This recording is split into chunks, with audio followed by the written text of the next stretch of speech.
Join me in welcoming my friend and my hero, Russell Pearce.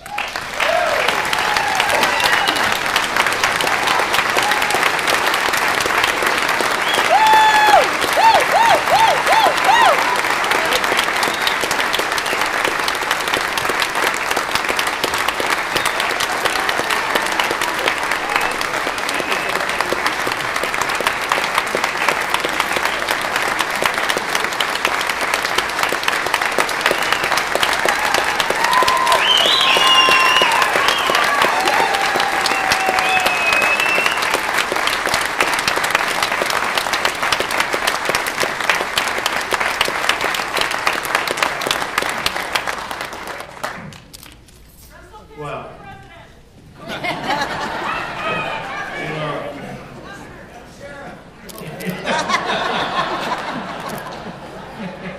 thought that was put off limits. Golly, thank you. What a tribute. What a nice thing for you folks to do. Randy, thank you for allowing this to take place in your Tea Party. Thank you for other Tea Party leaders they see out here, and friends, legislators who have stood by. Melvin showed up from now as they threw good guys in with good guys, but of course that's going to work out. Also from Pinal County, thank you for showing up, Senator. Thank you. And thank you from the bottom of my heart. You know, I do have a love for this republic. I am grateful for a good family. This was a very tough decision, the decision they're making. The best unkept secret around this.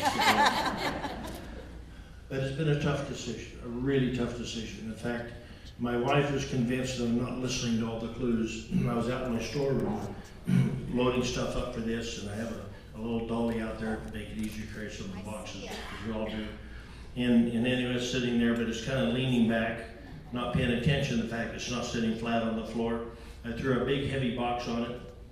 Well, it came forward, one of those rake things. The wife says, "The Lord's talking to you, trying to knock some sense into you." And we dispute that. I say, I've had other signs, Luann. I think you just wanted me to keep me awake for tonight. But I'm so grateful for good family, good family.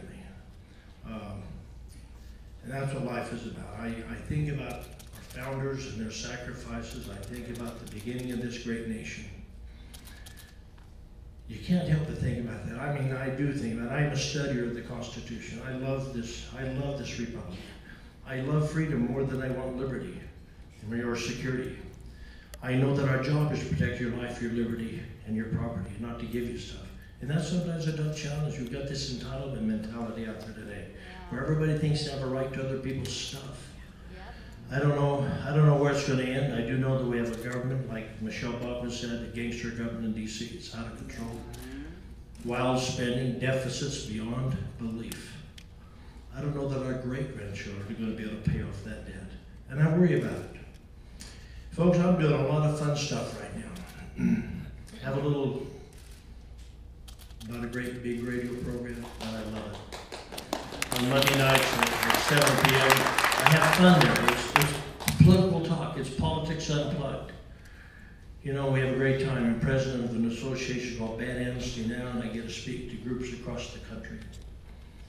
I'm the first vice chair of the state party, where I get to go out and help prepare for the 2012 election that's coming to get these folks reelected. We have one of the best legislatures I've ever seen in the history of this state, and the largest Republican caucus, both House and Senate. You know what's interesting to me would have you believe that 1070 was divisive and confusing. Do you know after it was passed, Rasmussen poll said 60% of Hispanics voted for it. Of course, you don't see that in the Arizona Republic. But the other thing that happened, like was said up here, folks ran on it because they knew America was tired, not just Arizona, America. Yes. The invasion, Rob Krentz murdered during the debate of 1070. They knew the right thing to do. And those that even fought me on it put up pamphlets as if they wrote it. And we elected more Republicans than ever before in the state of Arizona. I know where America is at. I know in your hearts that we want freedom and liberty and the rule of law in a dignified, compassionate manner, but without apology to be enforced. And that's our job.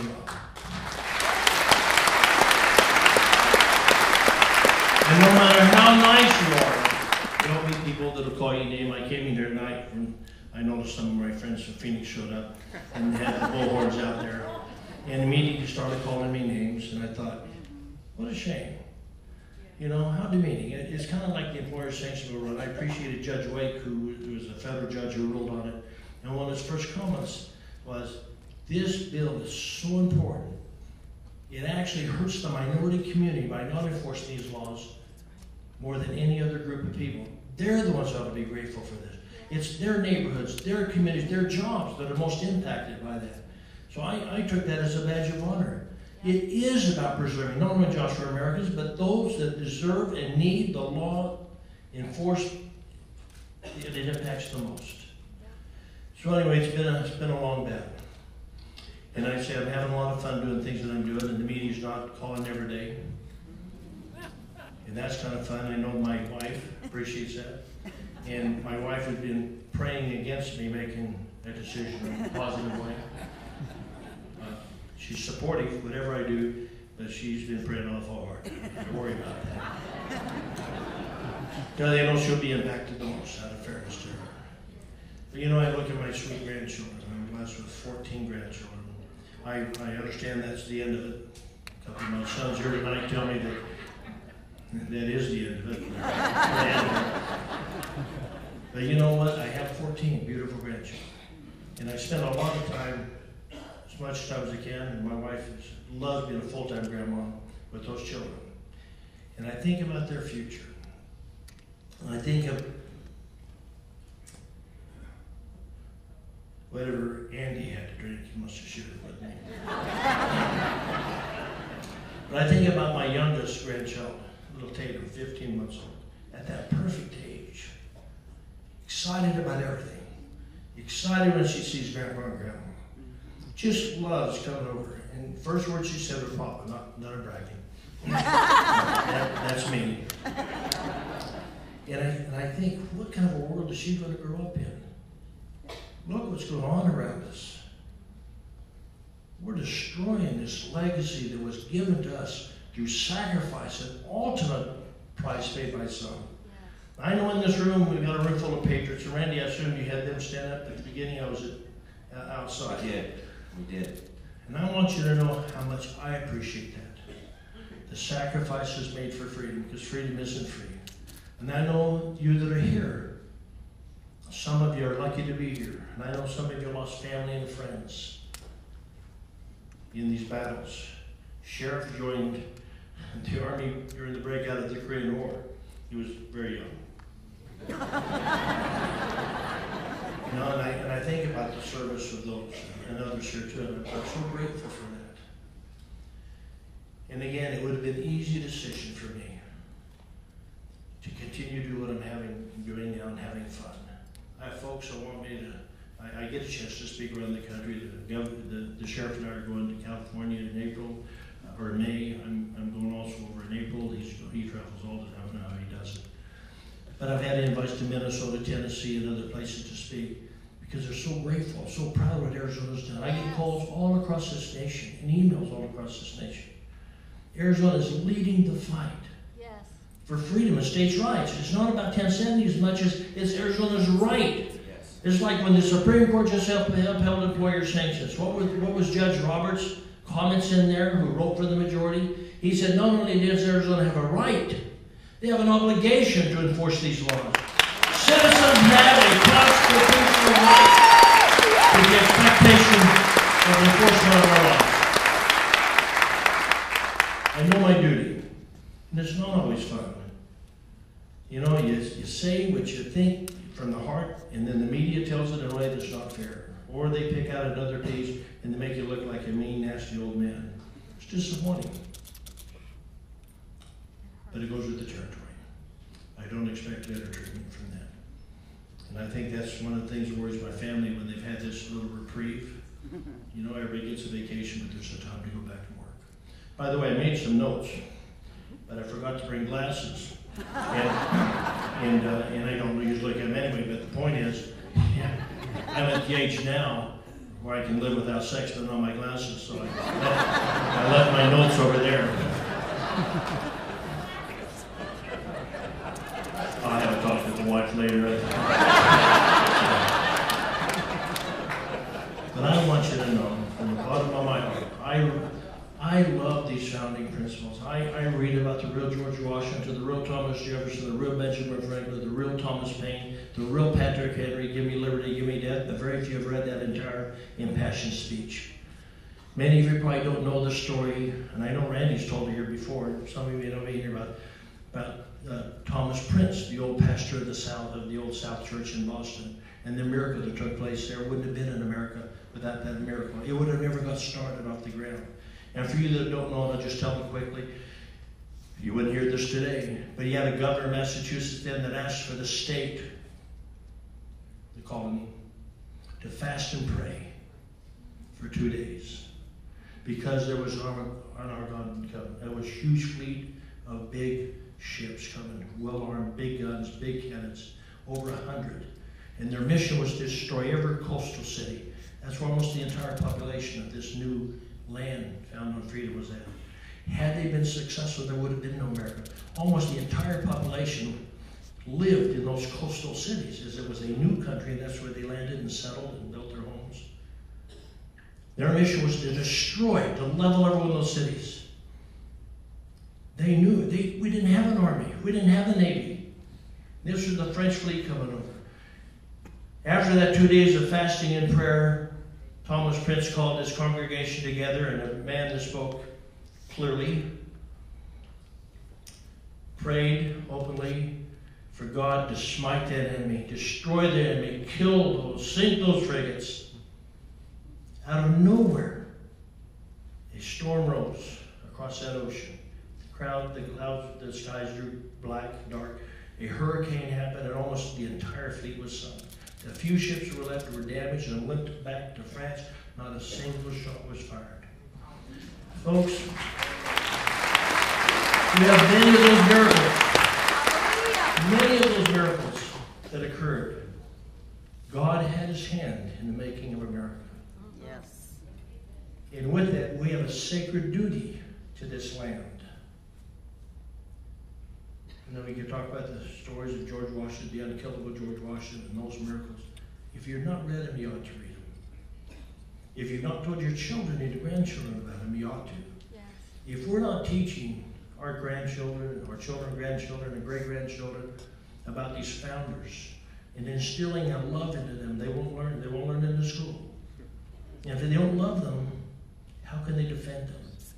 They have to have a love for these founders and these founding principles, and to know what occurred for them to have this nation like no other nation. Well, I'm grateful to be a part of it.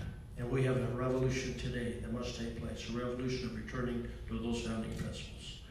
And it has to start. If the states understood, and others have said it, if the states understood their obligation and their authority and their rights that are vested in the states, we could save this country. It is about states' rights. The federal government has few, limited, and enumerated powers in Articles 1, 2, and 3. The rest are reserved for us. Things are this bad because we've allowed them to get this bad. Well, let's take it back. Let's not apologize anymore for the demand of freedom of less government. The fact that you get to keep some of what you earned. The fact that you get to own property in this land. There ought not to be a property tax. There ought not to be a mortgage on your property by government to take your home because you don't pay government a ransom. That ought to stop. There's things we can do. And one of the things, I'll say it here, I am going to run.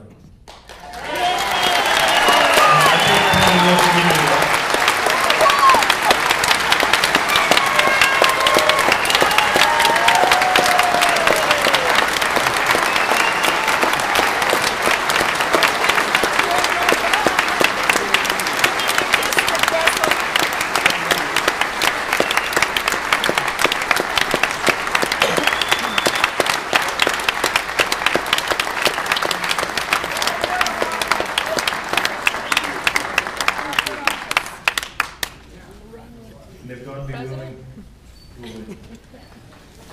I want to thank you for the bottom of my heart. But there's so much left to do, folks. I think one of the biggest battles in this next decade for us is to return the control of our education to our children, to our parents, rather. Yes. So our children, our own parents should be making this decision. Remove the power from the bureaucrats, give it to the parents. And you do that through school choice. You do that through empowering the parents. It's their children. I don't want somebody else to decide what's best for my child. I want their help. But my decision. Right. And we've got to return that real school choice. Much farther than we've gone today. Get back to property, lower taxes, less regulation on business. You know, an environment's conducive to productivity, and that means less taxes, less regulation. Allow private sector to grow private sector jobs, not government jobs, private sector jobs. It takes 4 to 5 public sector jobs to maintain every private. It takes 4 or 5 private sector jobs to maintain every public sector job. We've got 15% out of state government. Now you're going to have to guard that's not restored. I can tell you, if any of you feel like you have less government than you deserve right now, 15% less, most of you probably don't know that, you know? And that's huge, that's huge. Those are hundreds of millions of dollars not going to government employees, sucking money out of the private sector and jobs away from the private sector. Most of the government ought to be done away with or privatized. You know, turn it back to the private sector. Anyway, I don't want to stay up here all night long. I just want to, mostly came up here and I was going to really be brief after the good things, wonderful things that were said by wonderful patrons out there. A couple of them are leaving the Senate, running for Congress. One gold me. Wish you Godspeed on that. But just to single out Ron Gold, because I could single out so many folks. What you have no idea the character some of these folks have spoken. I love them like brothers and sisters. Yep. From the bottom of my heart. And the things they said, embellished a little. I appreciate it more than they know. But we've got to send warriors in the center. We have to send warriors. I need more than just a good vote. I need loud voices in capturing back the spirit of this republic. Right. The spirit of our founders, about freedom, less government, about property rights, about your God-given rights, not rights from government. And I see them threatened every day. I mean, look at this. In closing, I'm going to kind of hate to end on a sour note. But this president that you have today has done more damage to this republic in 3.5 years than any other president preceding him by far. If you don't change things in 2012, you may not have a Republican Senate. Boy, what a thrill it is to see this crowd here. I was Tea Party before Tea Party was cool. In fact, you know, when I was elected president of the Senate, I put out a little letter and just signed it, Tea Party President Russell Pearce. The media, not all, you know, not all are bad guys, but the media attacked me for that. And I said, like I should apologize for it. You give me a break. I love the Tea Party movement. I love the new energy alive to take back our country. And a lot of folks are Tea Party folks because they love liberty, but they don't want to necessarily go through a party to do it. But I would tell you, you need to some degree, because I'm a Republican for several reasons. One is I believe it's the best hope for freedom. Now, we have our problems. It's not a perfect party. But if you read its platform, it's about that platform. Yes! Read it. It's about liberty, it's taxes, it's about family values, it's about the things that I think our folks have died and fought for. Absolutely. So that's why I'm Republican. I teach people, just my wife right telling me I'm bad. That's the problem with Erin inviting her someplace. That was me. But anyway, I tell you, you know, and just to be a little humorous, when you're a survivor, you get to say things about yourself and be a little humorous. You know, as a young deputy sheriff, this is part of why I'm a Republican. I want to make it very clear. As a young deputy sheriff, I've not always been liked by everybody, even in my young deputy sheriff days. And while arresting some gang members, you know, I had a finger shot off and I was shot through the chest. Little .357 Magnum. They needed to use a real gun, but anyway. I survived. to this party. If I'd had a heart, I'd be dead. There's a good reason I won't leave to make me disappointed. I do love it. I love his principles, and we need to fight for those principles. Yes. And those that don't honor their commitment or their oath of office or don't live up to the promises they make to you, you ought to fire them. Yes. Pay attention to their vote. Pay attention to what they're doing with your liberty. Pay attention to what they're doing with your tax dollars. They owe you. They work for you. Like the sheriff reminds me every day. If he had worked for bureaucrats, he'd get fired a long time, but he works for you, the people. And that's what we all should work for. It's about you. So, Randy, I just want to say thank you from the bottom of my heart. God bless you. May God continue to bless this republic. Let me ask you one thing, Russell. You've told us that you're going to run. Bram Resnick is right here just shivering to death, wondering what you're running for. You see him right there? You've got to tell him exactly what you're running for so that he can get you on Square Off Sunday morning. I don't know if Brandon really wants to do that. He hates, the truth out there sometimes. just returning a cheap shot, Brand, from Sunday morning. But anyway, I agree. Brand, I'm running for the Senate. And I'd be glad to be on your show to talk about anything you want. And I'm not running against anybody. I'm running for you. This is about people's house and dignity and responsibility. Folks, have a record of standing tall for you. I've taken on the left, we've won. We've won at the Supreme Court. We've won every major battle. We're not going to give up now. There's still so much to be done. And with folks like this, it can be done. Yes. I pray that they're returned. I pray, and I'm so grateful to stand. And I'm in the district with Justin Olson and Justin Pearce, and I have a son, Justin Pearce, so it'll be easy names to remember. But what an honor, what great championship of liberty and family values and the things that we all stand for. And then look down this list, this lineup, and now over here. Folks, I'm so proud to be a member of this group of legislators and elected officials. Again, I can't express to you how grateful I am that all of you are showing up here tonight in public, lights still on, willing to stand with me. But more than that, I'm grateful for what they stand for. This is the finest group of patriots that you'll ever find together in one place in the state of Arizona at any one time. Thank you for showing up. Thank you for all the kind things you said. Thank you for your hard work. Thank you for your love of liberty. And Randy, I'll be running for the Senate. Let's give him a warm round of applause. Wow.